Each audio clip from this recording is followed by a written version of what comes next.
Peace and shalom, Israel. Before we start the lesson, hit the notification button because we upload lessons every week and I don't want you to miss a single one of them. Like, comment, subscribe, and if there's a topic you would like for us to cover, we'll see what we can do. So until next time, cue the music.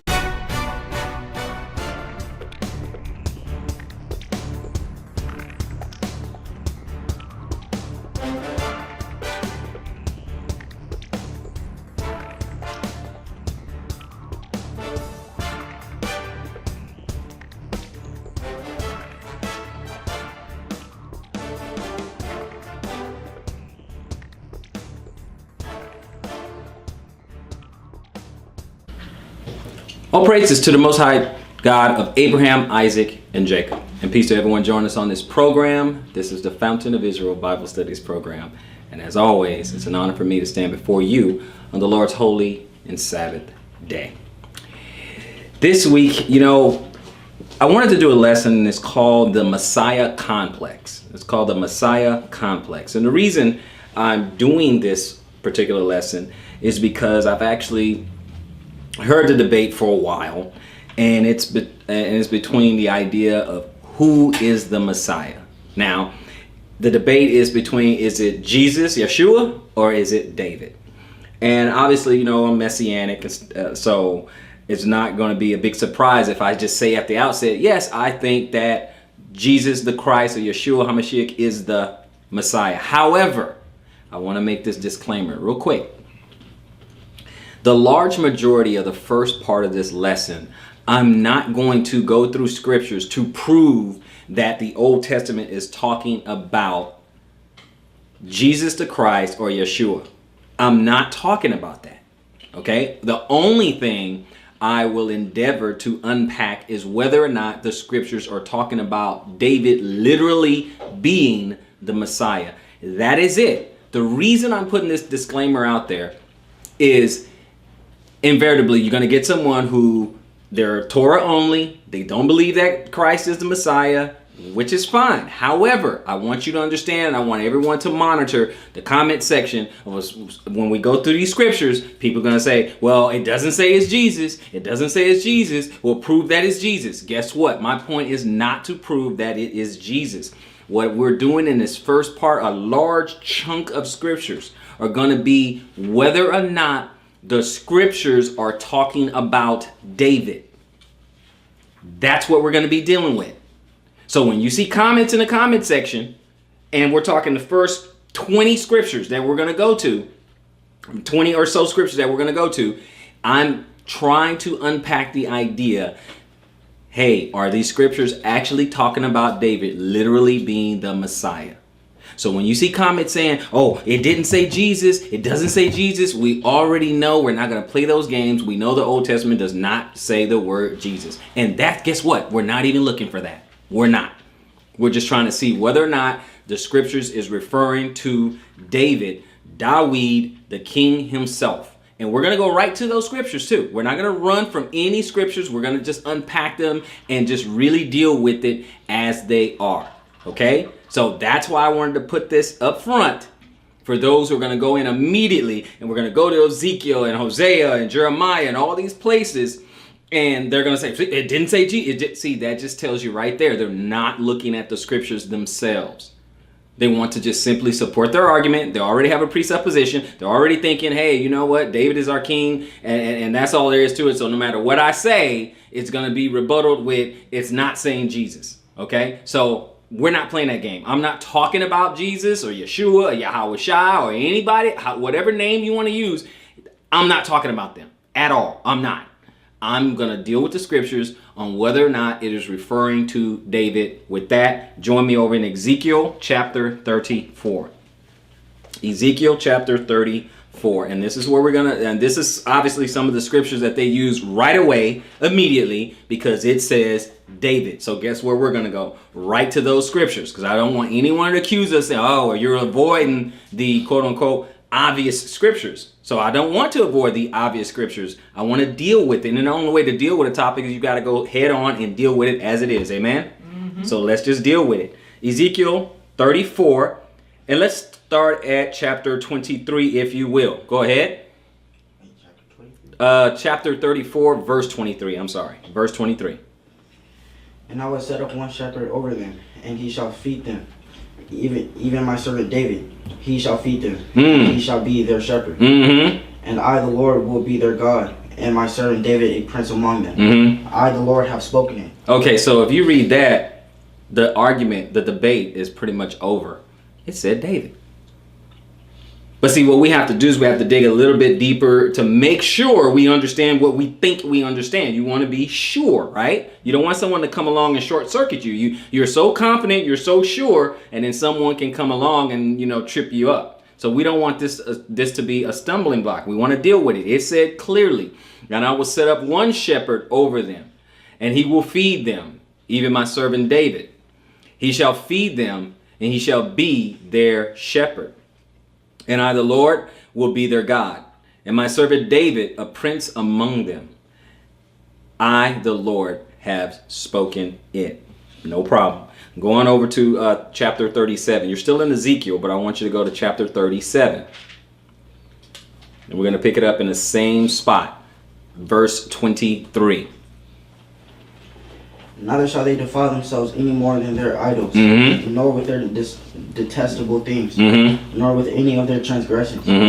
But I will save them out of all their dwelling places, wherein they have sinned. I will cleanse them. Read on. So shall they be my people, and I will be their God. What else? And David my servant shall be king over them, and they all shall have one shepherd. They shall also walk in my judgments and observe my statutes. To do them. Okay. So right there, these are some of the strongest scriptures, the strongest arguments that is made to support their argument that, hey, David is going to be the king, because it clearly says David. It says it by name. I'm going to set David. David's going to be king over them. But did David himself think that he was going to be king? Did all the other prophets, did everyone reading these scripts actually thought it was going to be literally David? That's what we have to unpack. Okay, it has to be concluded. Everyone needs to agree. Scripture needs to agree with scriptures. So we have to really take a look at it. Now, before we go to Hosea chapter 3. I'm just going to read it again. But go to Hosea chapter 3. He said, neither shall they defile themselves any more with their idols, nor with their detestable things, nor with any of their transgressions. But I will save them out of all their dwelling places. Wherein they have sinned, I will cleanse them. So shall they be my people, and I will be their God. And David my servant shall be king over them, and they all shall have one shepherd. They shall also walk in the judgments and observe my statutes and do them. Okay, so now we're going to go over to Hosea chapter 3. And I just want one verse when we go over there. Hosea chapter 3, which is just 2 books ahead. Chapter 3 and verse 5. Okay, what does that say? Afterward shall the children of Israel return and seek the Lord their God, and David their king, and shall fear the Lord in his goodness in the latter days. Okay, so now we have David in the latter days. Now, if you're asking me, do I think David's going to be raised up? Of course, I believe David will be raised up. I absolutely do. Okay, but let's just see if everything is consistent. Or is it talking about something else? Now let's go to Jeremiah 30. Jeremiah 30. When you go to Jeremiah chapter 30, pick it up at verse 8. Jeremiah chapter 30 and verse 8. For it shall come to pass in that day, saith the Lord of hosts, that I will break his yoke from off thy neck, and will burst thy bonds, and strangers shall no more serve themselves of him. But they shall serve the Lord their God, and David their king, whom I will raise up unto them. So these are some solid scripts. I mean, I have to agree. These are some solid scripts. It's very clear, but they shall serve the Lord their God, and David their king, whom I will raise up unto them. See, because this is after the fact. This is Jeremiah. This is after David already lived. Okay, so this is very, very important. But I submit to you that it is talking about the Davidic line. I submit to you that it is talking about the Davidic line, and let's see if the scriptures agree with my assertion. Okay, so let's go Genesis 38 and 8. Genesis 38.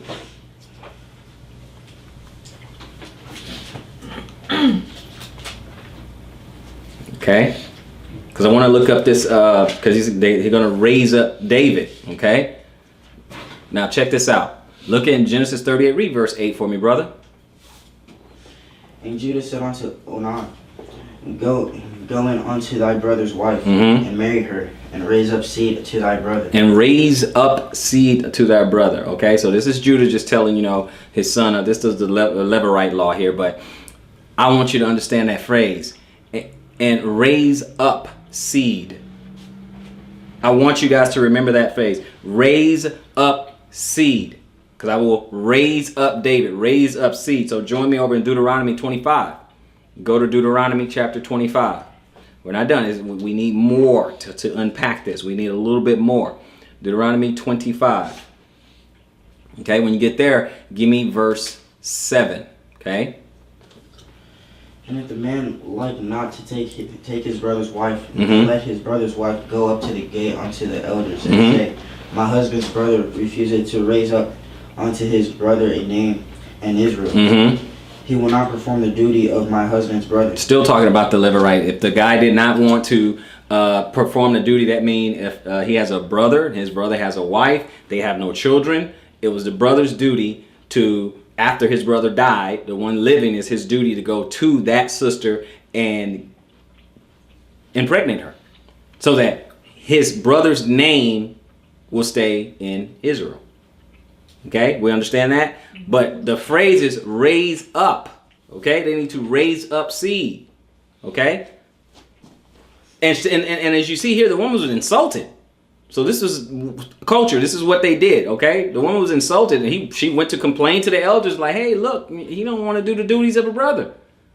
Okay, but again, what I want you to underline and emphasize is raise up. Okay, so we're not done. First Chronicles. Go to First Chronicles.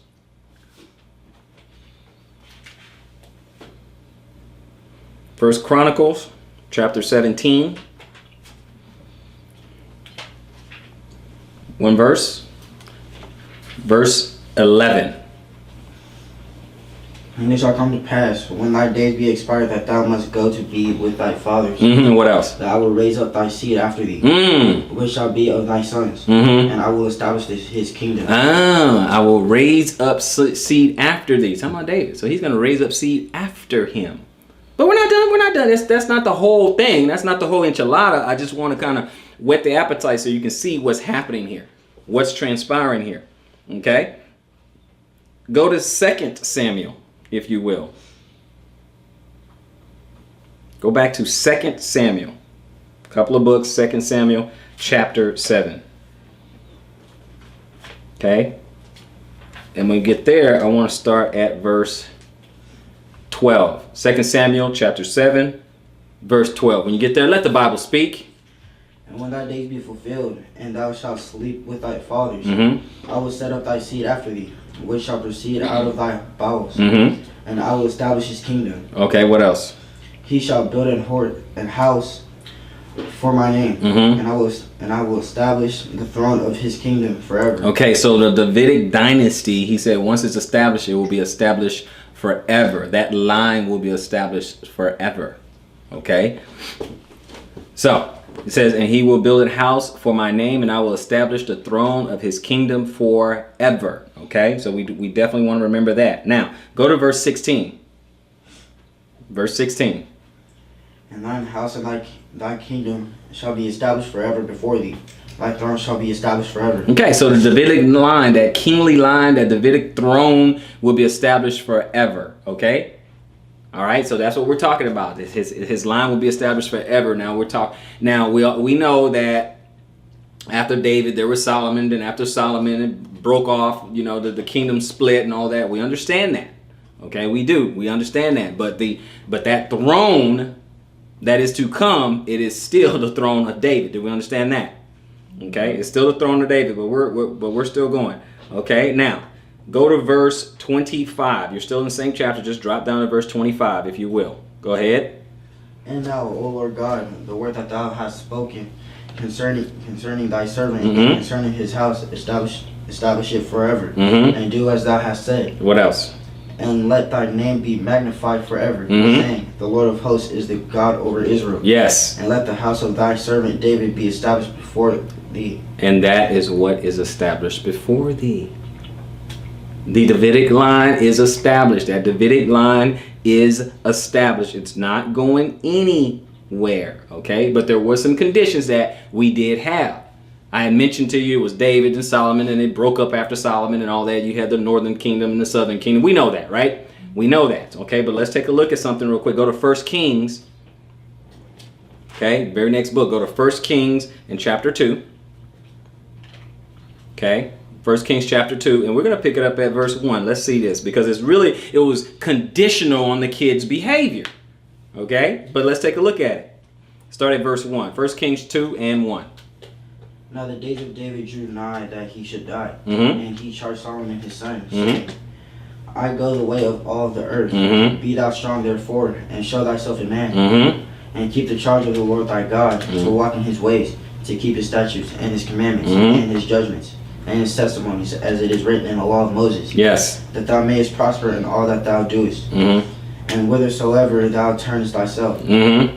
that the Lord may continue his word, which he spake concerning me, saying, Mm-hmm. If thy children take heed to their way, Mm-hmm. to walk before me in truth with all their heart and with all their soul, there shall not fail thee, said he, a man on the throne of Israel. There shall not fail he, a man on the throne of Israel. There will not fail.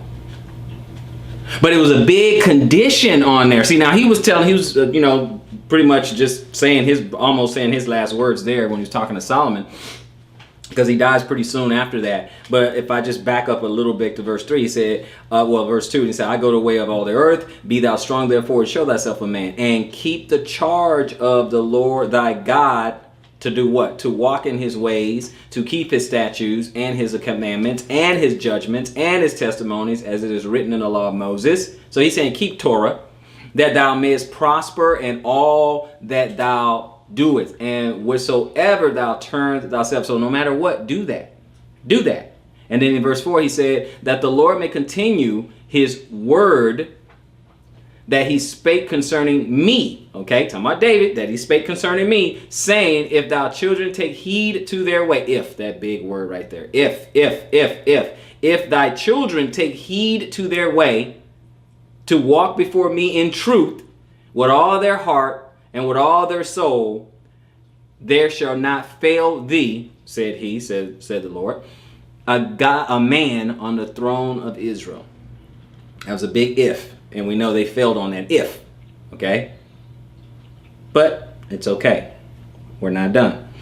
Second Chronicles, go to Second Chronicles.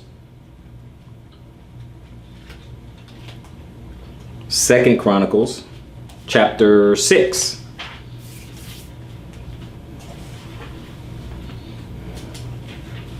When you get to chapter 6, I would like for you to pick it up at verse 8. Second Chronicles, chapter 6, verse 8. And let the Bible speak. But the Lord said to David my father, Mhm. For as much as it was in thine heart to build a house for my name, Mm-hmm. thou didst well in that it was in thine heart. Mm-hmm. Notwithstanding that thou shalt not build the house, but thy son which shall come forth out of thy loins, Mm-hmm. he shall build the house for my name. What else? The Lord therefore hath performed his word that he hath spoken. Mm-hmm. For I am risen up in the room of David my father, Mm-hmm. and am set on the throne of Israel, Yeah. as the Lord promised, and have built the house for the name of the Lord God of Israel. Okay, so Solomon came from David's loins. And so he had a successor to sit on the throne of David. Okay? So the Lord, kept his word. Said that his seed would sit on that throne. Okay? Now, is this the ultimate fulfillment? And, hey, David coming back? No, this is just in the flesh. Okay, this is just in the flesh. But we know soon after things kind of fell apart. Okay, but we know all this, the part that was in the flesh, we knew that was contingent on the behavior of the kids, and we know how that went. Okay, and we know how that's going right now. But we see there Solomon was raised up. So now let's go to Jeremiah 23. We knew Solomon's raised up. Now let's continue. Jeremiah chapter 23.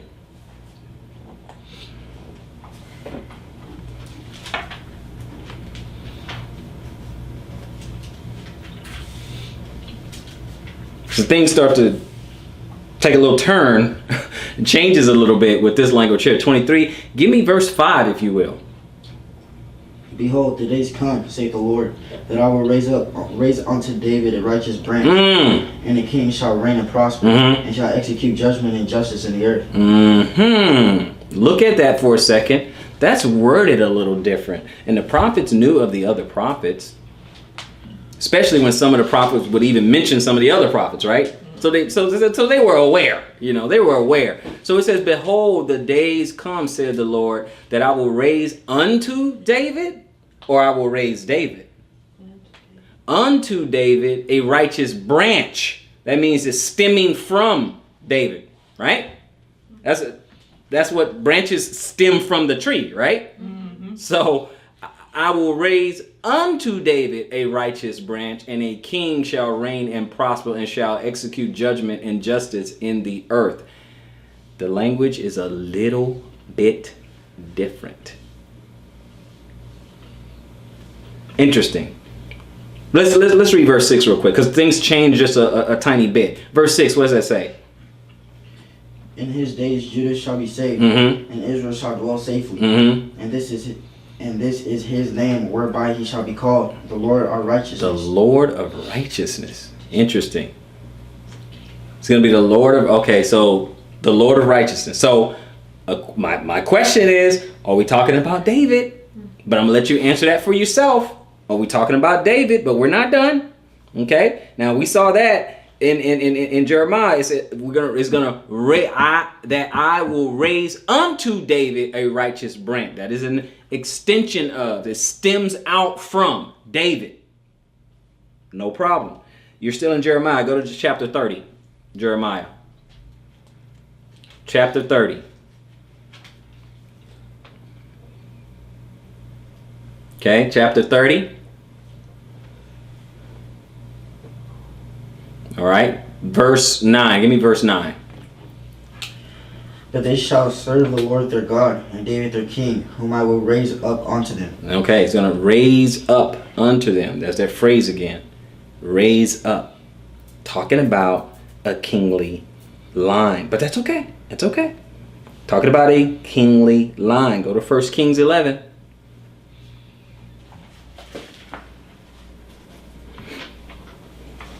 First Kings 11 and really the last verse, verse 43.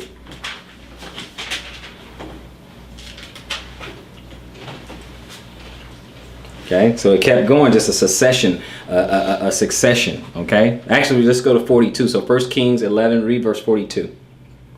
And the time that Solomon reigned in Jerusalem over all Israel was 40 years. And Solomon slept with his fathers, and was buried in the city of David, his father. And Rehoboam,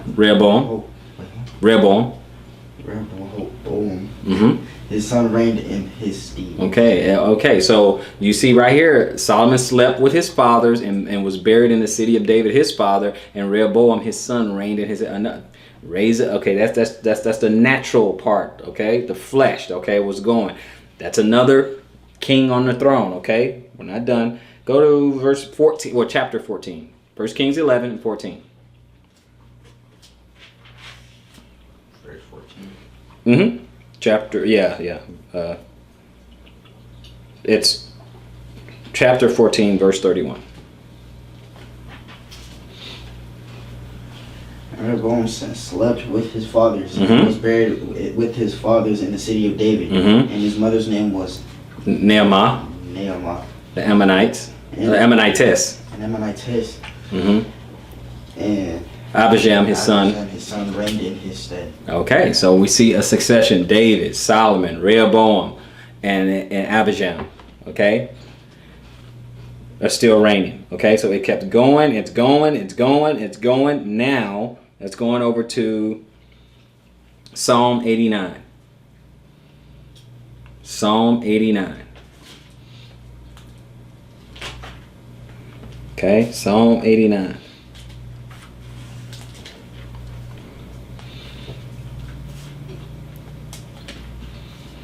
Okay, so we want to make sure that the Most High keep His word. Okay, so Psalm 89, read verse 35, if you will. Verse 35.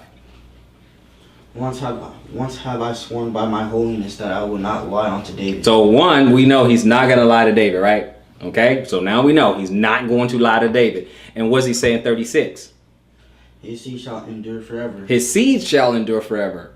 Not him. His seed shall endure forever. Okay, and what else?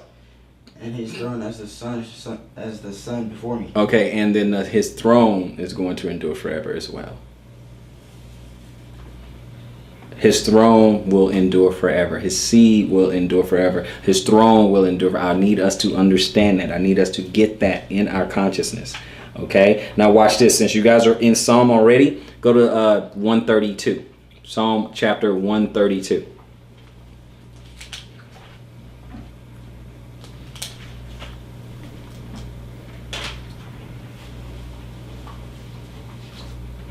All right, now watch this in verse 11. Watch this. The Lord hath sworn in truth unto David. Mm-hmm. He will not turn from it. Mm-hmm. Of the fruit of thy body will I set upon thy throne. Well, the fruit of thy body. Wait a minute. With the fruit. Wait a minute. The fruit of your body. The language changed again, didn't it? It just is a little different. And he said, the Lord sworn. Tell the truth. He said, the fruit of your body will sit on the throne. Okay, so that's what I'm saying. So is it David or his line? That Davidic line. Okay, the throne of David. Okay, so for those who are thinking, okay, well, you don't think David's going to come? Of course I think David is going to come back. Yes, I do. But that's not the promise that was made of that Davidic line. That throne of David will last forever. And someone out of the seed of David line will sit on it. That's what the promise was. That's what the promise was. So is it talking about David himself?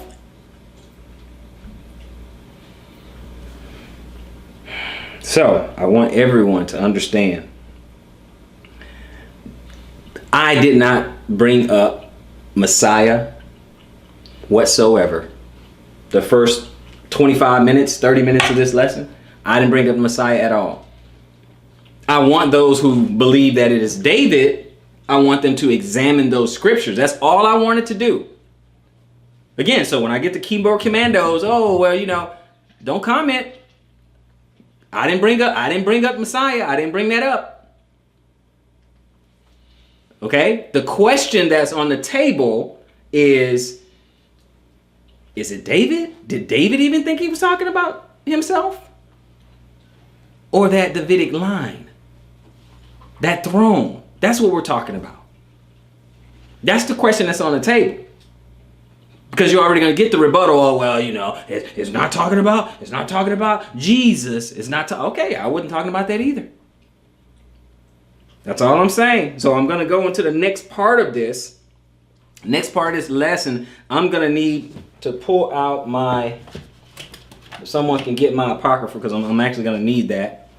It's one of those lessons where we get a little extra. Okay, I think it's over in the back there. If I can get my apocrypha. But now we're going to go to Daniel chapter 7. Now we're moving away from the whole David idea. Okay, at this point, we're moving away from the whole David idea. Okay, so now I'll be bringing up Messiah. Now I will be bringing up the Messiah. Okay, thank you. And so my question is Daniel 9, chapter 9, okay, in 7. All right, actually 7 in verse 9. I'm sorry, I said that wrong. Daniel chapter 7 in verse 9. I had to reverse that. Okay? Now, go ahead and read verse 9. I want to see something real quick. Go ahead. I beheld till the thrones were cast down. Mm-hmm. The ancient of days did sit. Okay. Whose garment was white as snow. This is the Father. And the hair of his head like the pure wool. Mm-hmm. His throne was like the fiery flame. Mm-hmm. And his wheels as burning fire. What else? His fiery steam issued and came forth from before him. Mm-hmm. Thousands ministered unto him. Mm-hmm. And 10,000 times 10,000 stood before him. Wow, so a lot of people before him. Go ahead. The judgment was set, and the books were opened. What else? I beheld then because of the voice of the great words which the horn spake. Mm-hmm. I beheld even till the beast was slain, Mm-hmm. and his body destroyed, and given to his burning flame. Mm-hmm. As concerning the rest of the beasts, they had their dominion taken away, Mm-hmm. yet their lives were prolonged. What else? For a season and time. I saw in the night vision, Mm-hmm. and behold, one like the Son of Man. Come on. Clouds of heaven. Mm-hmm. And came to the Ancient of Days, Mm-hmm. and they brought him near before him. So that's my question. That's my question. And what else is gonna be about? 14. Give me 14. Go ahead.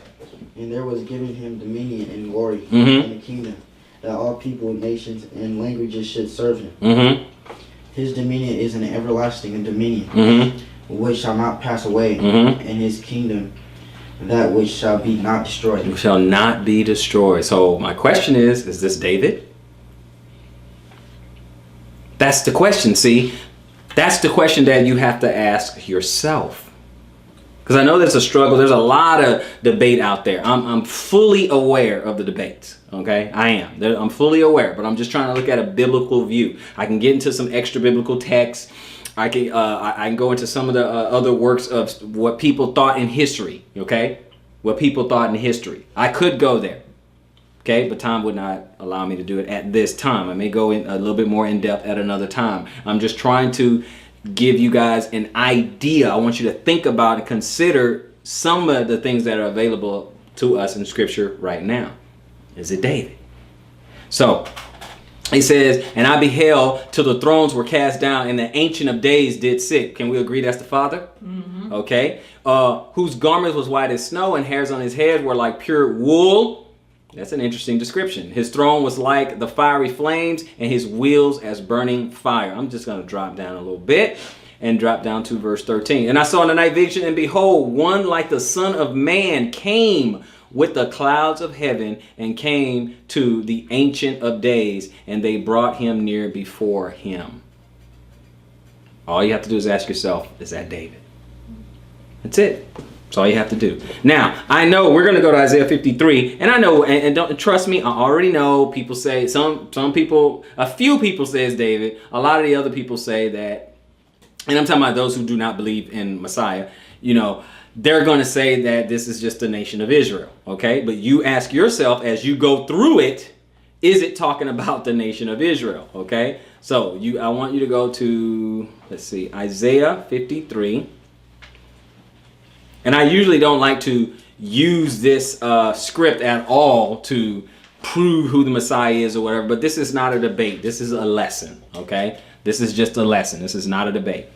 So I'm going to use it right now because I'm going to juxtapose this to the Apocrypha. So Isaiah 53, and we're going to pick it up at verse 1, okay? Now, you got a lot of people who are anti-Messiah, all right? So already in their minds, they're already thinking, nope, this is not, it doesn't say, I didn't say anything. I'm just asking you, is it David or not? Now, don't get me wrong. Some of them are going to say, no, Isaiah 53 is talking about the nation of Israel, okay? I know the argument's out there, okay? But let's look at it. Isaiah 53 and verse 1. Let's go. Let's see if it makes sense to you. Let's go. Who hath believed our report? Come on. And to whom is the arm of the Lord revealed? Mm-hmm. For ye shall grow up before him as a tender plant, Mm-hmm. and as a root out of the dry ground. He hath no form nor comeliness. And when he shall see him, there is no beauty that we should desire him. Come on.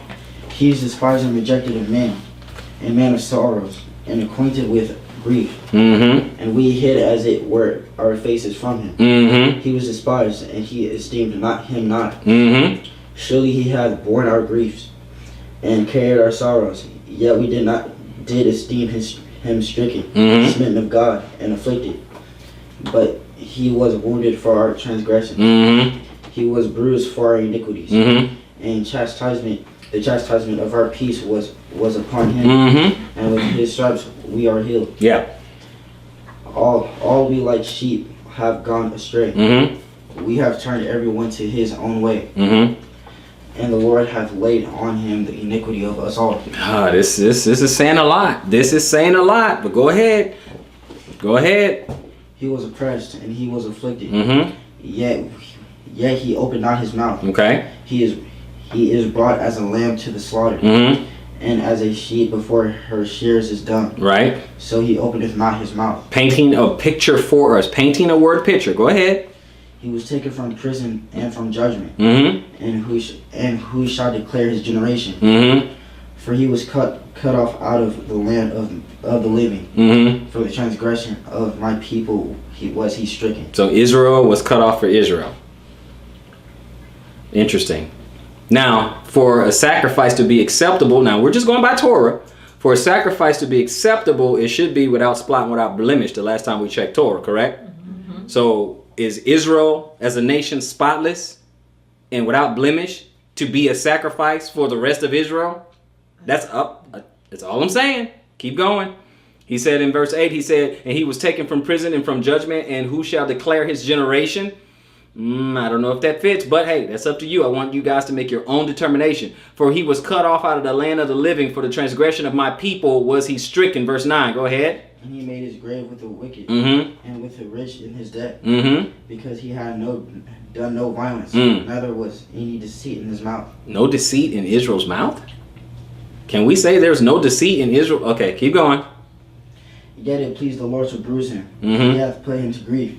When thou shalt make his soul an offering of sin. Offering of sin. So it has to be something acceptable. We at least know that much from Torah, that the offering needs to be acceptable, right? We at least know that. I'm not sure if the nation of Israel, you make your own decision. Go ahead. He shall see his seed. He shall prolong his days. And the pleasure of the Lord shall prosper in his hand. Go ahead. He shall see of the travail of his soul, and shall be satisfied. By his knowledge shall my righteous servant justify many. Go ahead. For he shall bear their iniquities. So he shall bear their iniquities. Go ahead. Therefore will I divide him a portion with the great, and he shall divide the spoil with the strong, because he hath poured out his soul unto death. He was numbered with the transgressors, and he bare the sin of many, and made intercession for the transgressors. So Israel make intercession for Israel.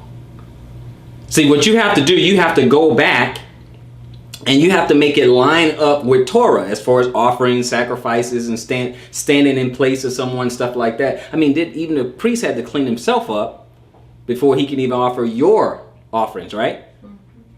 Now, this is like they say this is Israel. They say this is Israel. Well, the reason why I want to pull out the Apocrypha is because I want to see if they say this is also Israel or David. Because I submit to you, anybody who is anti-Messiah, who is anti-Christ, then they want it to be anybody or anything besides the Messiah. So, if you have your Apocrypha, let's just go on over to the Book of Wisdom, or Wisdom of Solomon, chapter 2. Okay, Wisdom of Solomon, chapter 2. I just want to see if this is the same thing. Okay, and I'm going to read it over here at verse 12. I want you guys to listen closely. Book of Wisdom, chapter 2, or Wisdom of Solomon, chapter 2, and verse 12. Therefore, let us lie in wait for the righteous, because he is not of our turn, like not of your generation. He's not like us. And he is clean, contrary to our doings. He's righteous, we're wicked. He upbraided us with our offending the law. And objected to our infamy, the transgressings of our education. He professed to have knowledge of God, and he called himself the child of the Lord. He was made to reprove our thoughts. He is grievous unto us to behold. For his life is not like other men's. His ways are of another fashion. We are esteemed of him as counterfeit. Okay. We're esteemed of him as counterfeits. He abstained from our ways as far from filthiness. He pronounced the end of the just to be blessed and make it his boast that God is his father. He's bragging that God is his father. Okay? Let us see if his words be true, and let us prove what shall happen in the end of him. Let us prove what shall be happen in the end of him. For if the just man be the son of God, he will help him, or God will help him. Or if you the son of God, God will help you and deliver him from the hands of his enemies. Let us examine him with despitefulness and torture, that we may know his meekness and prove his patience. Let us condemn him with a shameful death, for by his own saying he shall be respected. Such things they did imagine and were deceived, from their own wickedness has blinded them. As for the mysteries of God, they knew them not. Verse 22. Neither hope they for the wages of righteousness, nor discern a reward for blameless souls. That sound like Israel or David? Now that's up to you. Okay, I'm just putting wisdom 2, starting at verse 12. Next to Isaiah 53. And there's some striking similarities. Yes or yes? Yes. Striking similarities. So in case you guys didn't quite get it, and some people may be listening and they don't have, a book of wisdom and stuff like that, I'll just go through. One more time, verse 12. Nice and simple. Therefore, let us lie in wait for the righteous, because he is not of our turn, and he is clean contrary to our doings. He upbraided us with our offending the law, and objected to our infamy, the transgression of our education. He professed to have the knowledge of God, and he called himself the child of the Lord. He was made to reprove our thoughts. He is grievous unto us even to behold. For his life is not like other men's. His ways are of another fashion. We are esteemed of him as counterfeits. He abstained from our eyes as from filthiness. He pronounced the end of the just to be blessed, and make it his boast that God is his father. Let us see if his words be true, and let us prove what shall happen in the end of him. For if the just man be the son of God, he will help him and deliver him from the hands of his enemies. Let us examine him with despitefulness and torture, that we may know his meekness and prove his patience. And let us condemn him with a shameful death, for by his own saying he shall be respected. Such things they did imagine and were deceived, for their own wickedness has blinded them. Seems to line up in 53. Because I know if it was me, a lot of scriptures popped up in my mind, in the scriptures that kind of lined up. Counterfeit, counterfeit, if you are talking about, Messiah, if you're talking about, Jesus, Yeshua, or whatever, there's a lot of things that happened in the New Testament, in the Brit Hadashah, that this is talking about. Yes or yes? Yes.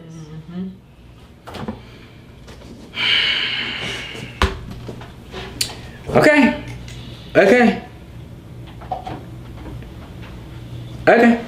All right. We're going to move on. I just want that to breathe a minute. I want it to marinate a little bit. I wanted to go to the Apocrypha because I don't mind going to some extra biblical sources. Some people count it as, biblical and the expired word of God. Doesn't matter how you look at it. It's completely up to you. Okay. But I have no problem with using other resources, and sometimes we can't just stay with just milk all the time. I have back to basic type lessons, and sometimes we have to get a little bit more advanced. Okay, obviously there are some books that I will not teach from. Okay, I will not teach from a book of Enoch or Jasher. Okay, there's some books, the book of Adam and Eve, I will not teach from those books. Okay, there are certain books that I will not teach from. I won't even mess with them. Okay, read them, but I'm not going to bring them to you. I go to it because I know a lot of people that say, oh, well, they don't even teach from this. They don't know about this. But there's a lot of books out there, of many books, okay? All right, Solomon talked about that, okay? It's endless, okay? There's a lot of books out there.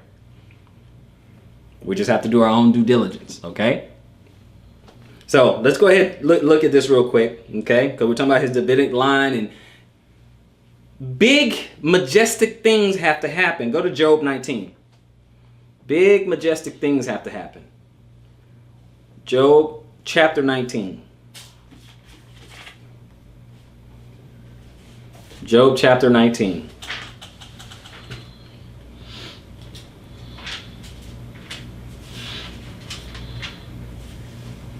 Okay, and verse 23. Let the Bible speak. Oh, that my words were now written. Oh, that they were written in a book. Yes. And that they were graven with an iron pen and let in the rock forever. Yes. For I know that my Redeemer liveth. Yes. And that he shall stand in that latter day upon the earth. Okay, so you got to ask, is that David? But go ahead. And though after my skin worms destroy his body, yet in my flesh shall I see God. Yet in my flesh shall I see God. Okay, and that's big G God. All right, so let me just look at that, just for our own. Okay, Eloi. Okay, so we're talking about Elohim. Okay, and it is God. Okay, big G, God. Okay, talking about Yahweh. Okay, he'll see God. Okay, or Elohim. All right, verse 27. Go ahead. Who I shall see for myself, Mm-hmm. and mine eyes shall behold, Mm-hmm. and not another, Mm-hmm. though my reins be consumed with iniquity. Okay. So something's going to happen. There's some kind of resurrection. Something is going to happen. There's going to be a raising up. Okay? There's going to be a raising up there. Not done. Go to Daniel 12. Go to Daniel. I just want one verse when I go to Daniel. Daniel chapter 12. Okay? There's going to be some raising up. Okay? So, Daniel chapter 12. Just give me verse 2. And many of them that sleep in the dust of the earth shall awake, some to everlasting life, and some to shame and everlasting contempt. Okay, so there's a resurrection. Job talked about it. Daniel talked about it. So there's definitely going to be some raising up. All right? This is a different raising up, but it's okay. Now, we're going to go to John chapter 5. Okay, John chapter 5. I want to pick it up at verse 24. John chapter 5, verse 24. Let the Bible speak. Verily, verily, I say unto you, he that hears my word and believes on him that sent me hath everlasting life, and shall not come into condemnation, but is passed from death unto life. Verily, verily, I say unto you, the hour is coming, and now is, when the dead shall hear the voice of the Son of God, and they that hear shall live. For as the Father hath life in himself, so hath he given to the Son to have life in himself. What else?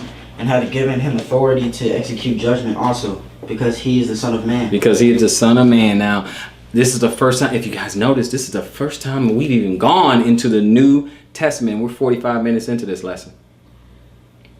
First time we've gone into the New Testament.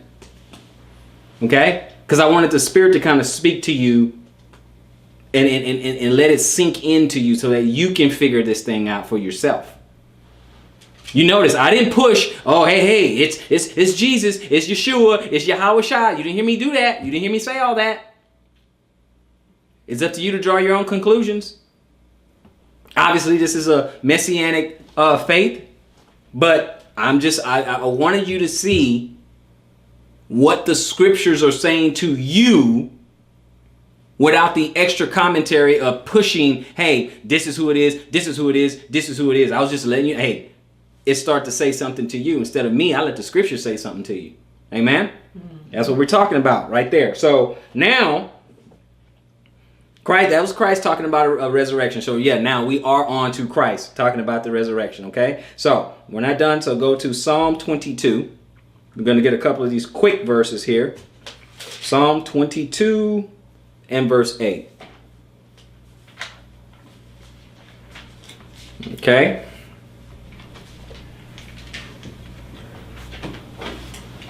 (22 and 8). He trusted on the Lord that he would deliver him. Mm-hmm. Let him deliver him, seeing he delighted in him. Does he love the Lord? He loved the Lord so much. The Lord loved him so much. Let's see if the Lord deliver him. Scorned. Okay. So let me see here. Let me go back to the Book of Wisdom 2 and 18. It says what? It says, for if the just man be the son of God, he will help him and deliver him from the hands of his enemy. Interesting. Not done. Go to Matthew 27. Matthew chapter 27.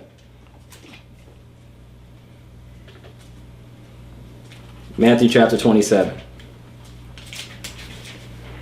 Remember when he went back, and I mean, in Book of Wisdom, you're saying it counted us as counterfeits.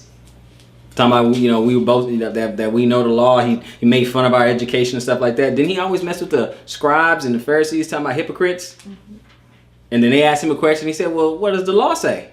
Mm-hmm. But the law says this. The prophet says that. Okay, but I'm just saying. 42. Matthew 27, start at verse 42. He saved others. Himself he cannot save. If he be the King of Israel, mm-hmm. let him not come down from the cross. Mm-hmm. And we will believe him. 43. He trusted in God. Mm-hmm. Let him deliver him now. What? If he will have him. Mm-hmm. For he said, I am the Son of God. He said he makes his boast as being the Son of God. All I want to know is there a correlation here? Is there a correlation? Something's kind of lining up, right? That's all I'm saying. That's what he said. He saved others. Himself he cannot save. If he be the King of Israel, let him now come down from the cross and we will believe him. He trusted in God. Let him deliver him now if he will have him. For he said, I am the Son of God. Okay. Because they just say, hey, if you're the Son of God, then why don't you... Okay. All right. So let's go back to Psalm 22. Let's look at that again. Psalm 22, if you will. Right? Now this time, give me verse 16. Psalm 22, verse 16. For dogs have compassed me. Mm-hmm. And the assembly of the wicked have enclosed me. Mm-hmm. And they pierced my hands and my feet. Interesting. Go to 18. And they part my garments among them. Mm-hmm. And cast lots upon my vesture. They cast lots. Oh, look at that. For the dogs have compassed me. The assembly of the wicked have enclosed me. They have pierced my hands and feet.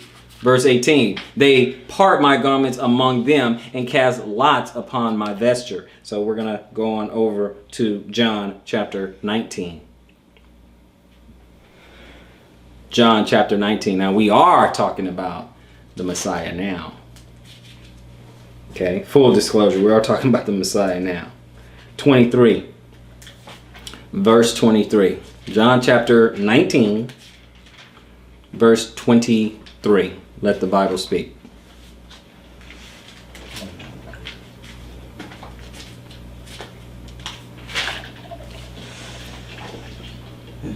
Said, 23.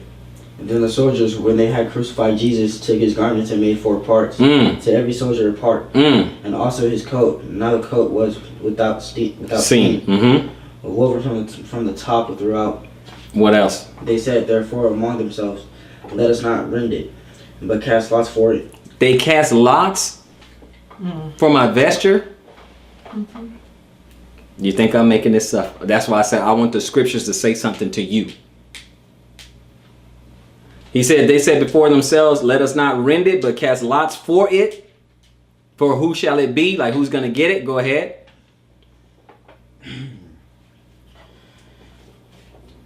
They said therefore among themselves, but oh wait. Keep going. They said therefore among themselves, let us not rend it, but cast lots for it. Whose it shall be, that the scripture might be fulfilled, which say, They parted my raiment among them. Mm-hmm. For my vesture they did cast lots. These things therefore the soldiers did. They did do that, but you know what? Just stay in the same chapter where you are. Drop down to verse 36. Let's look at that. What does it say at 36? For these things were done, Mm-hmm. and that the scriptures should be fulfilled. Mm-hmm. A bone of him shall not be broken. What else? And again another scripture saith, he shall look on him whom they pierced. Whom they pierced him too. Oh, okay. Same thing that they're talking about over in the Psalms. Interesting. Same stuff that they're talking about over in the Psalms. Okay. Speaking of Psalms, let's just go back real quick. Let's go back to Psalm 31. Okay. Let's go Psalm 31. I just want one verse when we go over there. Psalm 31. Okay. The rest of this message is messianic. There's your warning. Okay. So Psalm 31. Read verse 5 for me, please. Into thine hand I commit my spirit, and thou hast redeemed me, O Lord, a God of truth. God, O Lord, God of truth. So now let's go ahead and go back to Luke 23. Luke chapter 23 and one verse. 46.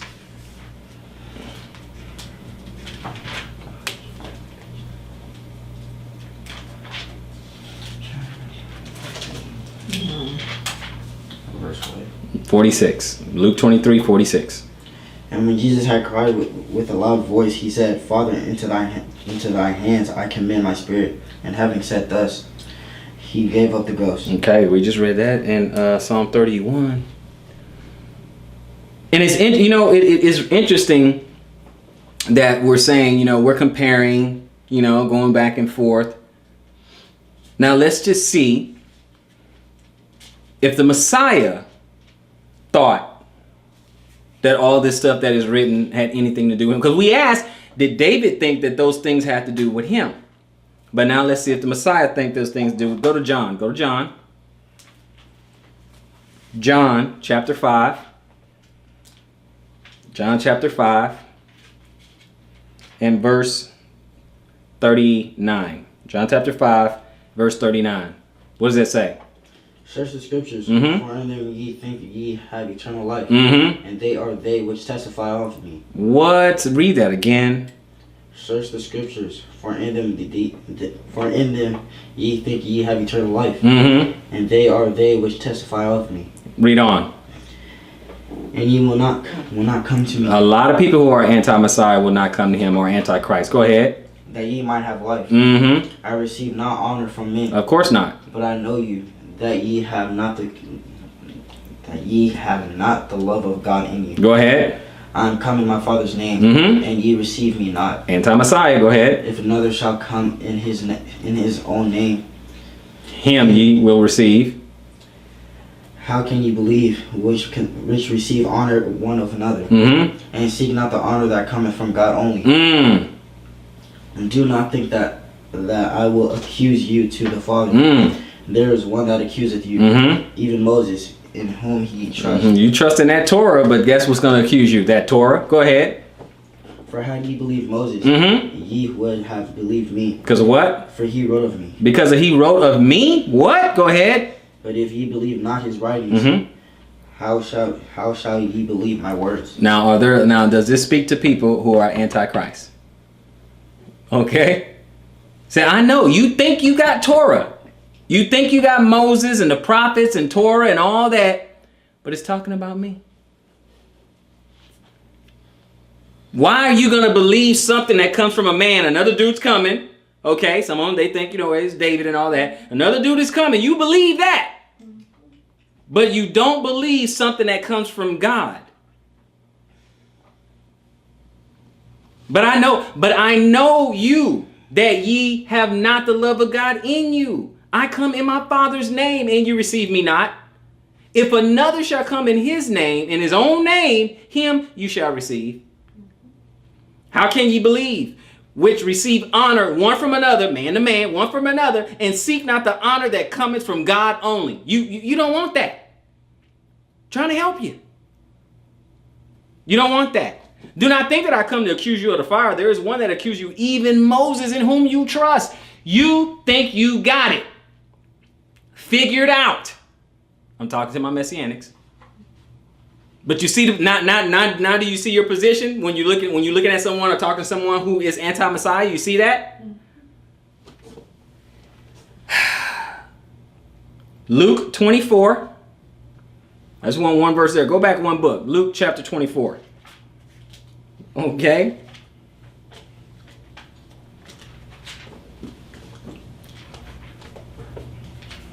Now look at what else he said.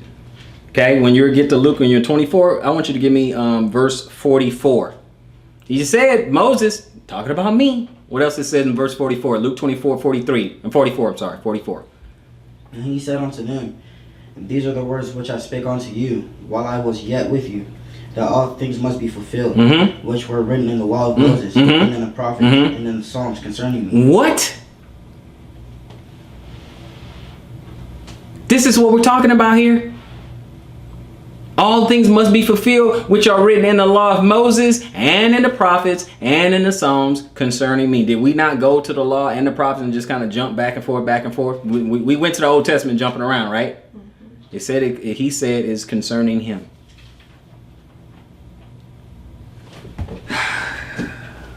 We're gonna start wrapping this thing up. Now here's something else. Here's another thing too for the whole David thing. Here's another thing. I want you guys to look at this. Do me a favor. Go to Psalm 16. I want you to also consider this. I want you to think about this one. Okay, go to Psalm 16. I want you to think about it. Okay, when you get to Psalm 16, I really want you guys to consider this right here. Start at verse 9. Consider that. Go ahead. Therefore my heart is glad, and my glory rejoices. My flesh shall also rest in hope. Okay, my flesh shall rest in hope. Now watch this. Go ahead. For thou wilt not leave my soul in hell. Okay, you will not leave me in the grave. What else? Neither wilt thou suffer thine Holy One to see corruption. Whoa, is that David? Because so look at what it's saying. Now this is Old Testament, so you can't go, oh well, yeah, of course in the New Testament, but we're not in the New Testament, right? We're not there. So it says, for thou will not leave my soul in hell, will not leave my soul in the grave. Must be tough. Wait a minute. This is a psalm of David. So David wrote this, but does he feel like the Lord lied to him or something? Does he feel like the Most High lied to him now? Because he said, hey, you weren't going to leave my soul in the grave.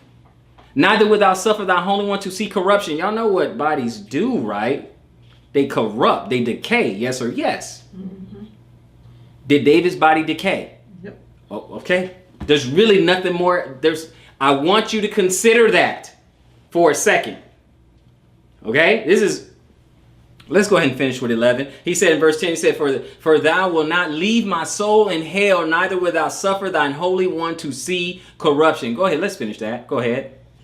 Thou wilt show me the path of life. Mm-hmm. In thy presence is fullness of joy. Mm-hmm. At thy right hand there are pleasures forevermore. Okay, so no problem. So that I wanted to see that because he said it would not, suffer decay. He won't see it suffer decay. Go to Acts chapter 2. Let's get these last couple of verses here. Go to Acts chapter 2. Okay, and verse 31, if you will, sir. He saying this before he spake of the resurrection of Christ. That his soul was not left in hell, neither his flesh did see corruption. All you have to do is ask yourself if it lines up. That's it. Yes or no. That's all you have to ask yourself if it lines up. That's it. That's it. That's all you have to ask yourself. So we can pretty much leave it there. We can pretty much leave it there. I can give you guys a couple of scriptures, or we can just leave it there. I can compare it over and over and go back and forth and back and forth and back and forth all day long, trying to say, hey, you know what? The Old Testament and the Torah and the prophets, or I could simply say the Tanakh, it agrees. The Brit Hadashah lines up. Now, if you don't want it to line up, if you want to reject it, that is your right. You can do that. That's perfectly fine if that's what you want to do. But if you're Messianic and you believe in the Messiah or whatever, you have more than enough evidence. You have ample evidence to believe. Yes or yes? Mm-hmm. Yeah, more than enough. I chose to stop. I can keep going, but I chose to stop at this point. Because I think you have enough evidence to deal with this Messiah complex. David or Jesus of Christ, Yeshua HaMashiach. With that, I'm just going to bring this lesson to a close at this time. I hope somebody has been edified. So until next time, search the scriptures and prove all things Shalom Israel.